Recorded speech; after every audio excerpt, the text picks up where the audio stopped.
Tem uma enorme crise bancária prestes a explodir na Itália, e isso pode acabar com clientes desses bancos tendo suas contas parcialmente confiscadas. É uma coisa pesada, é uma coisa complicada, terminologia chata, mas eu vou tentar explicar para você o que está acontecendo, o que pode acontecer baseado no que já aconteceu e por que isso tudo está acontecendo. Primeiro, por que esses bancos na Itália estão quebrando? Porque os empréstimos que eles têm, que eles deram para as pessoas, não estão sendo pagos. Como é que um banco ganha dinheiro? As pessoas às vezes não sabem como bancos funcionam. Quando você deposita seu dinheiro, ele não está dentro de uma caixinha lá dentro do banco. Inclusive, a enorme maior parte do dinheiro que um banco tem não existe fisicamente. Isso é, sim, um golpe de pirâmide na prática. E ele só existe porque o governo ajuda isso a acontecer, mas depois eu explico isso. O ponto é, o banco empresta dinheiro que está depositado lá para outras pessoas. Se esse dinheiro não for pago de volta, bom, peraí, você banco deve para as pessoas que depositaram dentro do seu banco. E um depósito no banco é uma promessa de pagamento. Você vai pagar aquele valor de volta para a pessoa que depositou, caso ela solicite, certo? E tem também todos os empréstimos que esse banco tirou, que esses bancos italianos tiraram com outros bancos, com outras agências, títulos de dívida que eles emitiram, coisas que eles devem para as outras pessoas. Dívidas. Isso em inglês se chama liabilities. Os termos são chatos e é feito de propósito para você não entender. Agora, tem tudo isso. Então, se do lado da receita, do lado do faturamento, os empréstimos que o banco faz não rendem, então agora ele não consegue pagar para quem ele deve. E daí ele quebrou. Você vai fazer o quê? Quebrou. Esse é o problema que os bancos italianos estão agora. E esses empréstimos não estão sendo pagos, na verdade, porque a economia italiana está um lixo, ela está ficando pior e ela não se recuperou desde a crise de 2008, basicamente. Então, essa economia não vai melhorar, esses empréstimos não vão ser pagos. Como que você resolve o problema desses bancos, inclusive um deles é o banco mais antigo do mundo, falindo? Como que se costumava resolver? Os pagadores de impostos da União Europeia davam o dinheiro. Isso aconteceu nos Estados Unidos. O governo americano, através do dinheiro dos pagadores de impostos, comprou os bancos, falou, tô dinheiro e continuem, certo? Nada muda. Você tá devendo na boca, eu vou lá e pago sua conta. Continua fumando crack. Foi isso que basicamente aconteceu e é isso que acontecia. Agora, isso aconteceu em vários países, em último deles, na verdade, o último deles não foi a Grécia, foi o Chipre que passou por essa situação também. Mas isso tinha um problema. Na verdade, isso não significa os pagadores de impostos da Itália. Como é a União Europeia que salva, de maneira geral, isso quer dizer os pagadores de impostos da Alemanha, que é o país que está pagando essa festa toda. Então, naturalmente, a galera tá ficando meio de saco cheio. Então, como é que eles mudaram as regras? Eles falaram, olha, não, vamos mudar a regra aqui. Quando um banco vai à falência dentro da União Europeia, eis o que acontece. Primeiro, antes de qualquer dinheiro do governo vir, que se chama bailout, quem tem dinheiro nesse banco se ferra. Primeiro, quem tem dinheiro no banco, ou seja, é para quem o banco deve, vai ter parte da sua dívida cortada. Então, digamos assim, vamos dar um exemplo prático. Esse aí é chatinho. Você tem lá 200 mil euros no banco. Então, tecnicamente, o banco deve 200 mil euros para você quando você solicitar. Então, o que acontece? Bom, já que tem muita dívida do banco e pouco faturamento, você corta parte da dívida. Então, o que acontece? Sabe aqueles 200 mil euros que você tem no banco? Você não tem mais. Não, é sério, é só isso. É só isso. Então, agora você tem assim 100 mil. O banco caloteia você seletivamente, ele caloteia você parcialmente e fala, você não gostou? Foda-se. É isso que acontece. É sério. Isso já aconteceu no Chipre. Para vocês terem uma ideia. Por isso que essa situação parece que não tá calamitosa, mas vamos olhar o exemplo do Chipre. O que aconteceu no Chipre? 2 bancos foram à falência, 2 bancos foram pro saco, e o que aconteceu? Todo mundo, os bancos, o governo, todo mundo tava falando, tá tudo bem, tá tudo lindo, vai dar tudo certo, não se preocupa, gente, a gente tá vendo um jeito, não vai precisar fazer esse processo de confisco das contas de vocês. Aliás, eles nem falavam disso. E esse nome, aliás, você vai ver, esse confisco é chamado nas notícias de bail-in. É um termo bonitinho para confisco de conta. Eles querem esconder a coisa toda. Então o que os caras estão falando?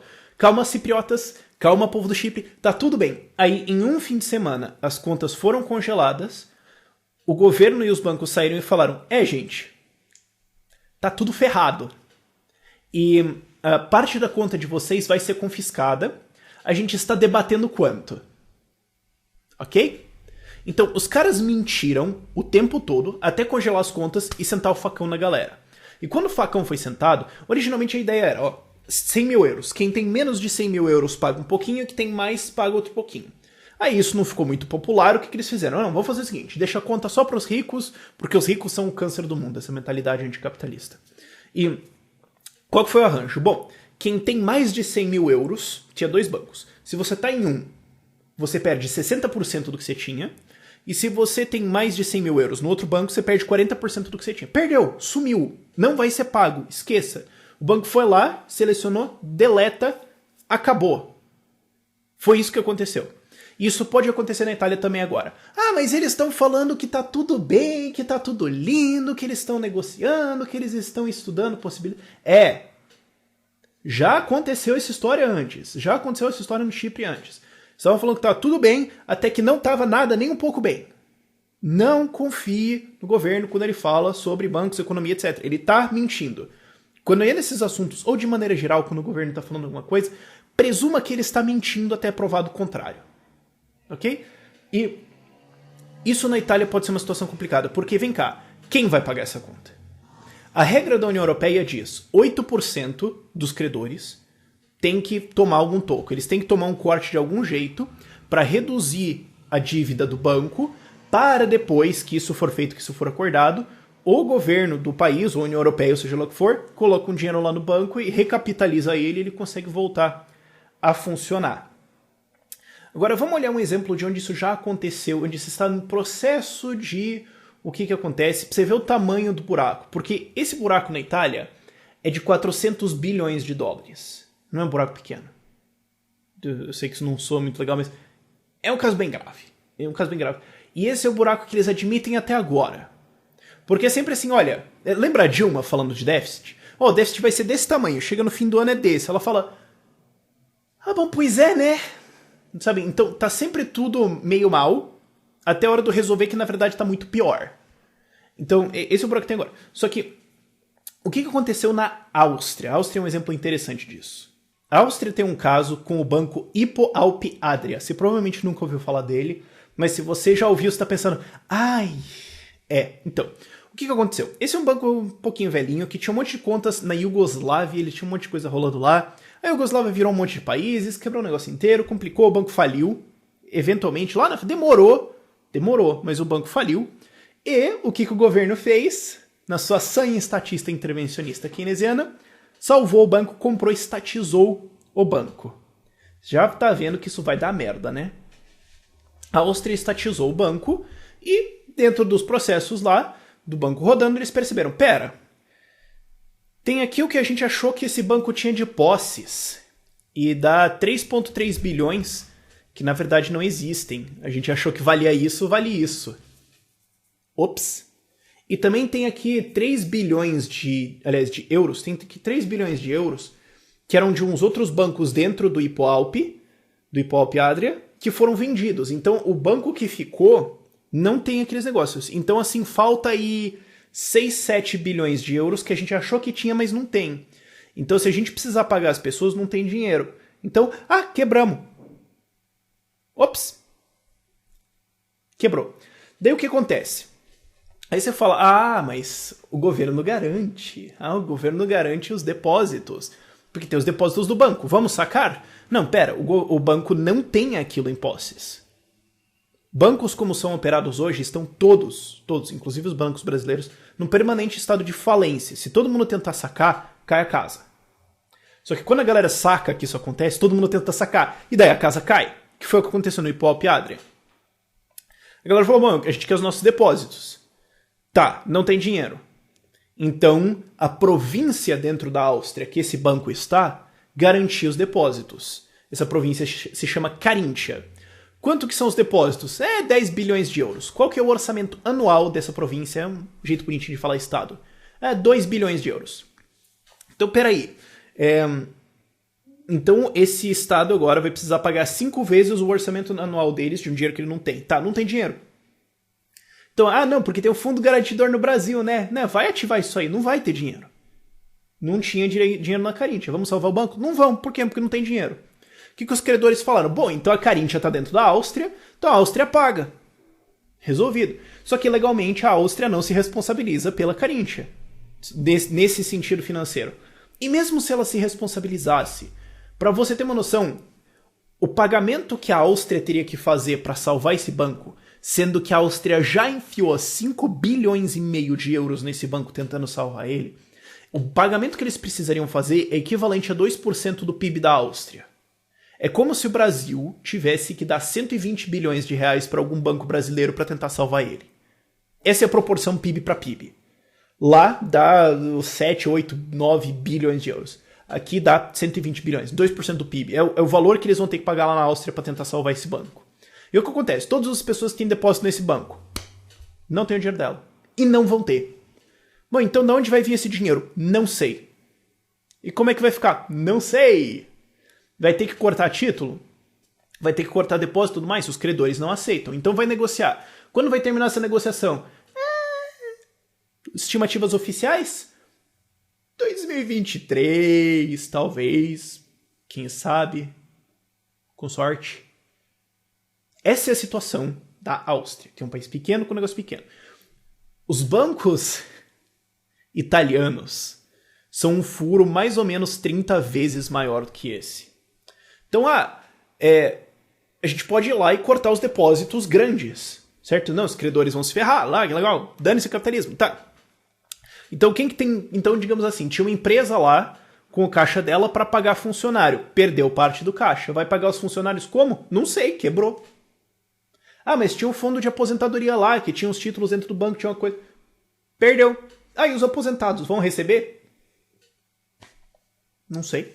Mas tinha lá meu pai, sei lá, teu pai vendeu uma casa e tal, porque ele ia comprar outra, depositou lá no banco, e agora sumiu o dinheiro. Então ele vendeu a casa, não tem mais a casa, e o dinheiro que ele ia usar pra comprar outra casa, perdeu.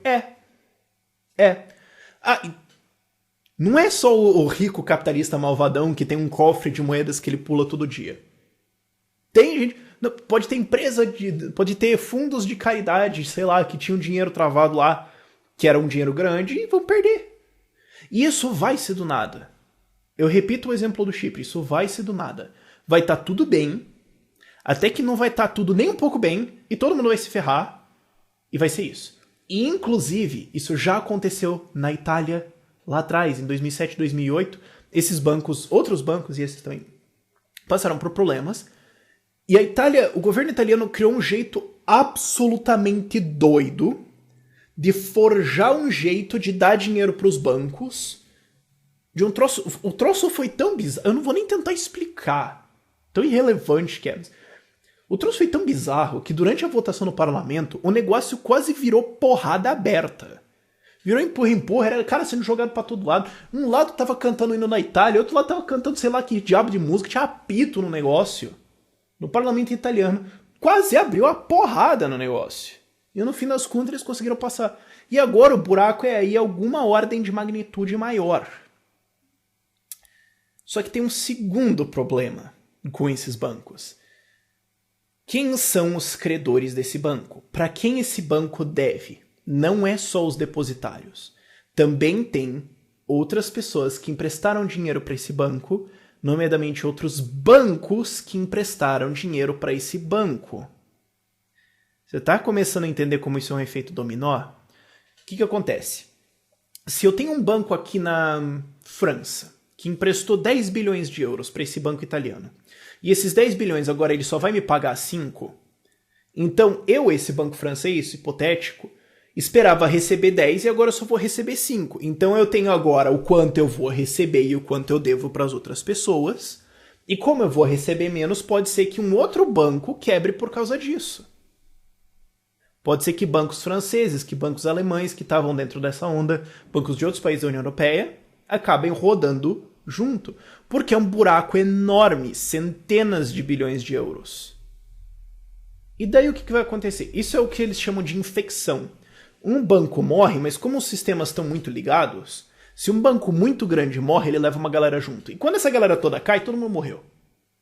É o efeito dominó. Cai o primeiro, adeus. E calma. Porque daí tem o Deutsche Bank, que é um banco alemão. É um enorme banco alemão, que ele também está numa situação um pouquinho delicada. Tem um termo em bancariês que se chama alavancagem. Você pensa, parece um termo bom, né? O banco tá alavancado, ele parece que ele tá tipo apoiado. Não, alavancado é um termo bonitinho para dizer o quão quebrado esse banco tá. Quando se diz que o banco tá alavancado 100 para 1, ele tá quebrado 100 para 1. Para cada 1 euro que ele tem, ele deve 100. Essa é a situação atual do Deutsche Bank. Ele deve 100 euros para cada 1 que ele tem. Então, se a galera sacar esse 1, todos os outros 99 vão ficar com 0. Essa é a situação que está no Deutsche Bank agora. E o economista-chefe do Deutsche Bank saiu e falou, bom, então, a União Europeia, eu sou o economista-chefe do Deutsche Bank e a gente acha que vocês deveriam, tipo, se preparar e só em caso de, não sei, fazer um fundo aí de resgate de 150 bilhões de euros caso os bancos da Europa precisem. Não sei, comecem a falar disso, tá? Só tô dando uma dica aqui. Não sei, um ponto de reflexão para vocês. Não, o banco tá ótimo, não tá. E além disso, você tem o German Landesbank, também tá indo meio mal, e vários outros bancos associados que estão com as contas feias. Quando o primeiro cair, a coisa vai ficar feia. E em parte, só eles falarem disso já faz com que as pessoas queiram sacar o dinheiro, já faz com que as pessoas queiram sacar os seus fundos. Já faz com que o cara que fala, não, peraí, eu tenho 1 milhão investido nesse banco. Eu vou sacar em euro e guardar embaixo do meu colchão, viu? Eu vou comprar, sei lá, em ouro.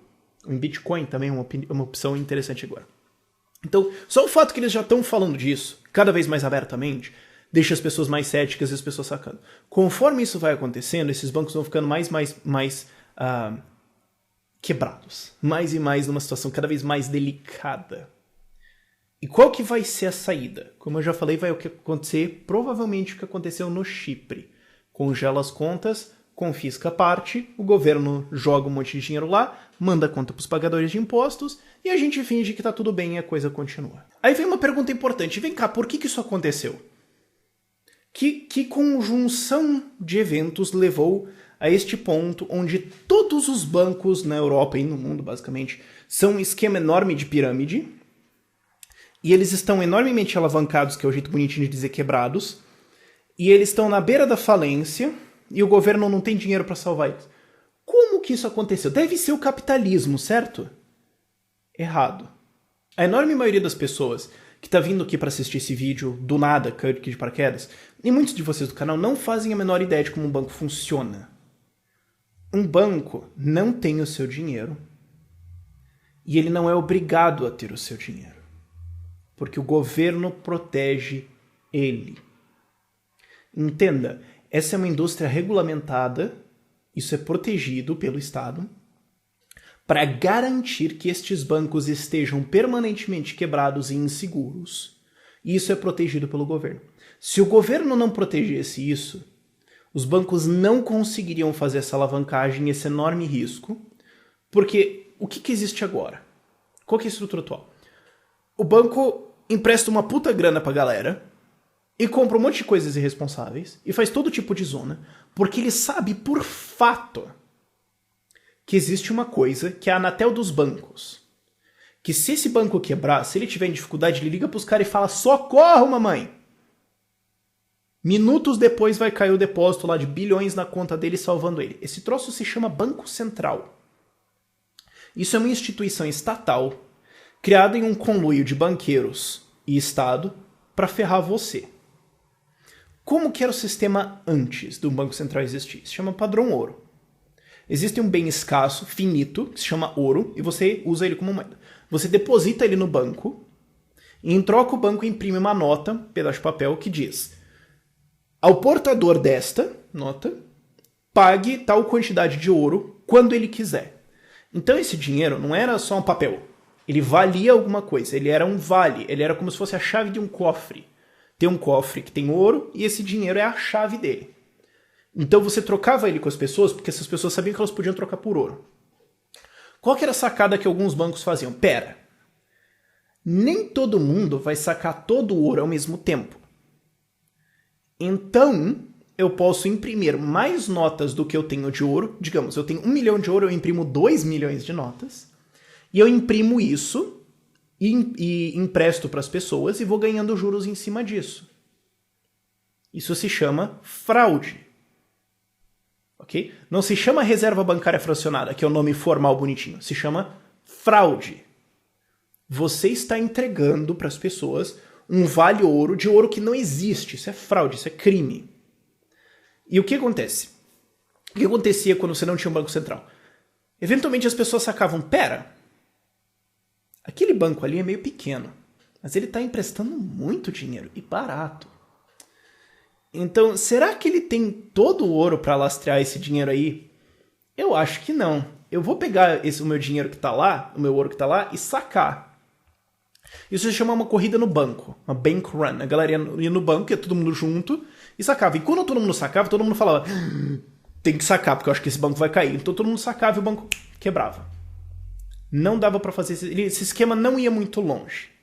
Ele acontecia, os bancos tentavam fazer isso, mas quando o cara passava da linha, ele quebrava e ninguém salvava. Cara, você fraudou as pessoas, você se ferrou, toma na cara e larga de ser besta.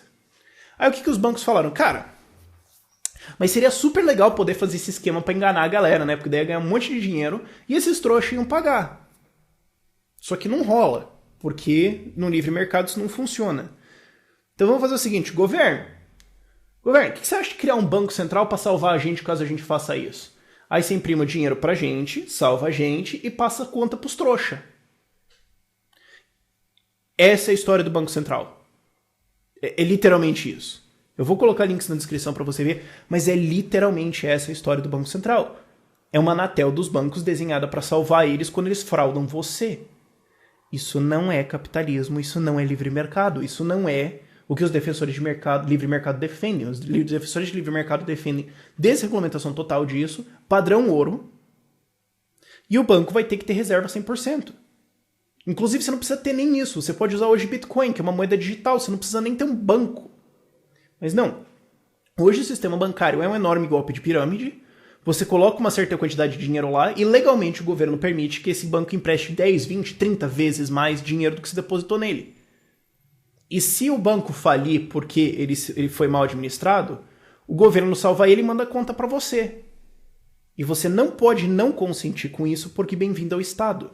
Você assinou o contrato social, lembra? Não, nem eu. Mas ainda assim você é obrigado a pagar nisso. E aí você fala, tá, mas então por que tantos empréstimos foram feitos? Por que esses bancos italianos emprestaram tanto dinheiro? Porque a taxa do Banco Central Europeu, a taxa de juros, que é definida pelo governo, não pelo livre mercado, é uma intervenção no preço mais fundamental da economia inteira, que é o preço do dinheiro. O governo decidiu que a taxa de juros seria 0 para tentar estimular a economia. Keynesianismo besta, keynesianismo tosco. A gente vai baixar a taxa de juros para 0 e dar dinheiro de graça para as pessoas. Isso faz com que o banco consiga emprestar dinheiro muito barato. Se o banco consegue comprar dinheiro barato, ele consegue vender dinheiro barato. Então ele consegue baixar a taxa de juros. Então um monte de gente que não deveria conseguir tomar empréstimo, tomou empréstimo. Nós brasileiros sabemos o que foi isso. Se chama 2012, 2013 aqui no Brasil, 2011, quando tinha crédito para todo mundo e agora está todo mundo endividado e quebrado. É o mesmo processo. Só que a escala que isso foi feito na Europa é muito maior do que a escala aqui que foi feita no Brasil.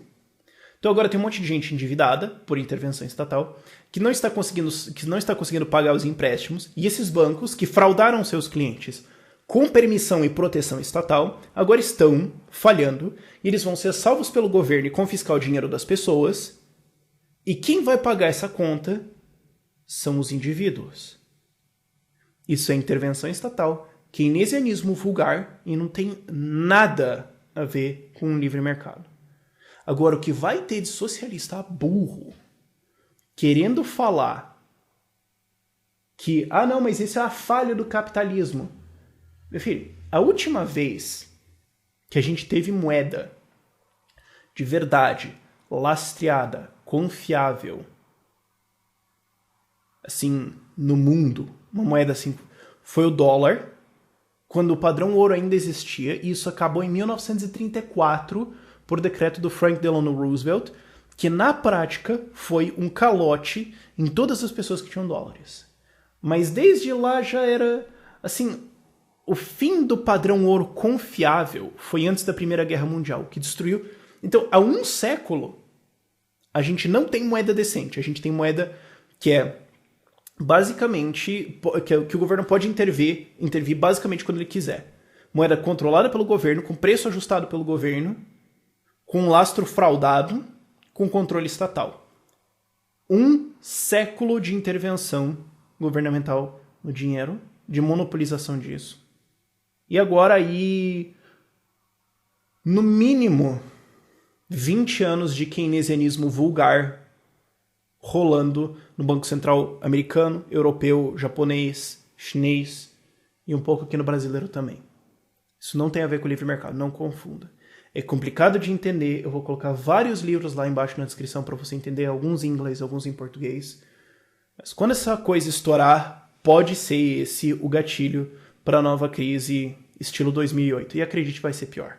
Vou fazer um vídeo sobre como essa crise vai ser. Vai ser provavelmente o meu vídeo mais apocalíptico até hoje. Mas quando isso cair, vai ser a queda dos bancos europeus. Eles vão levar os bancos japoneses juntos e os americanos juntos. E daí 2008 vai parecer pouco. Vocês estão avisados. E a Escola Austríaca de Economia está avisando esse troço assim desde 2000. Talvez antes. Era só ter ouvido. Tchau, tchau.